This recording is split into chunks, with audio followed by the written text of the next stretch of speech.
Hey guys, this is Editors Depot and you're watching another intro template tutorial. Feel free to pause this video at whatever moment you wish if we're going a little too fast for you. And if you have any questions, leave them down below in the comment section.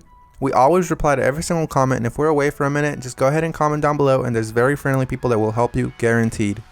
It's important to remember that this is a pre-made tutorial that we've carefully selected and approved because we noticed that it works the exact same way. If you have any questions, comments, or it's just not working for you, just leave a comment down below and we'll get back to you, guaranteed.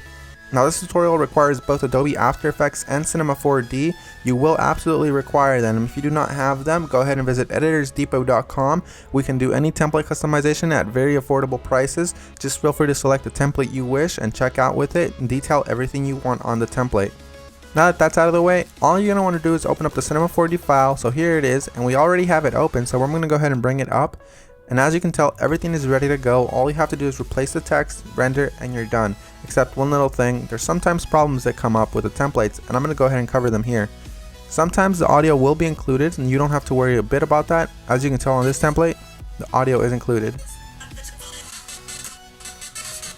It's not a problem at all, and sometimes the font is not included. If it's not, all you want to do is of course look for the text layers. They will look a little like this. Select it, and then hit font, and select any font you wish. You can visit DesignerDepot.net for any font you wish. The first thing you want to do is of course modify one of the text layers. So here it says your. I'm going to go ahead and hover the text after I select it and replace it with editors. I'm going to do the same thing for the second layer behind that one. I'm going to hover the text and write editors. Now that that's done, I'm going to go ahead and render preview. And as you can see, it says editors, everything is 100% fine. You do the exact same thing for the bottom layers. I selected both at the same time. I'm going to replace it with Depot. Once I go ahead and render preview, it looks amazing and I'm happy with it. I'm 100% happy with the colors because it's red and Editors Depot is red, but if you're not happy with the colors, you can simply come down below, double click it, and make any modifications you wish, whether it's make it green, make it blue, or blend it all together and make a little purple. I'm going to go ahead and keep it this way, and I'm going to go ahead and go to my render settings now. Once you're in the render settings, you're going to want to make sure that your width and height is set to 1920 x 1080 if you have a very good computer or decent computer and you have time. If you have a slow computer and you probably don't have that much time, you make sure you set it 1280 by 720. You want to make sure you tick all frames, and then you go to save. You make sure it has a PNG sequence for a faster render that does not reduce quality at all.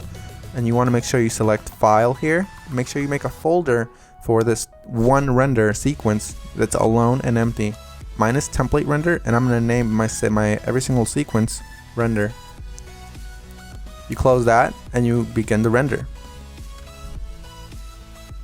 While it finishes rendering, I'm going to go ahead and open up my Adobe After Effects file and go ahead and get started with that for you guys. As you can see, that says that there's two files missing, so I'm going to go ahead and find them for my computer. So I'm going to wait for it to load, and as you can see, it says here that the audio is missing. I'm going to go ahead and double click the file, and I'm going to find it for the computer. It should be included in the template, and if it's not included, we're sorry and we're going to do our best to try to help you, but if it's not, you can go ahead and include any audio you want. As you can see here, it's not included, so I'm going to go ahead and just drag in one of my copyright-free files that I have in my library. You can use the one that we're using for this tutorial. Another really quick tip you can actually follow is just close this, right click the file, and go to rename. You can actually copy the entire name if it still has the original name of the song. Then you go back to YouTube, you paste that there, and you download the file from there. You want to make sure it's copyright free and you're not breaking any laws though.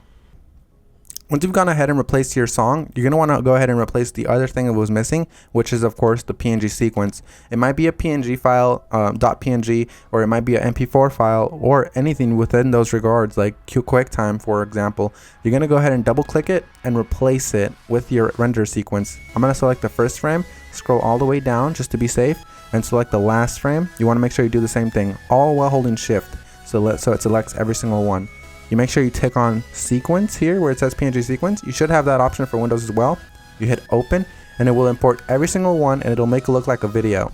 That makes your render much faster and it looks the exact same.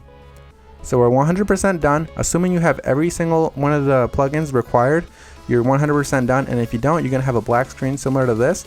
But if you do have a black screen similar to this, you're going to just want to make sure you troubleshoot it by turning off or turning back on whatever adjustment layers might be messing up your entire video. As you can see here, all of the adjustment layers, one of them within these messed up the entire render, so I'm going to go ahead and turn them on one by one. That one's fine, that one's fine.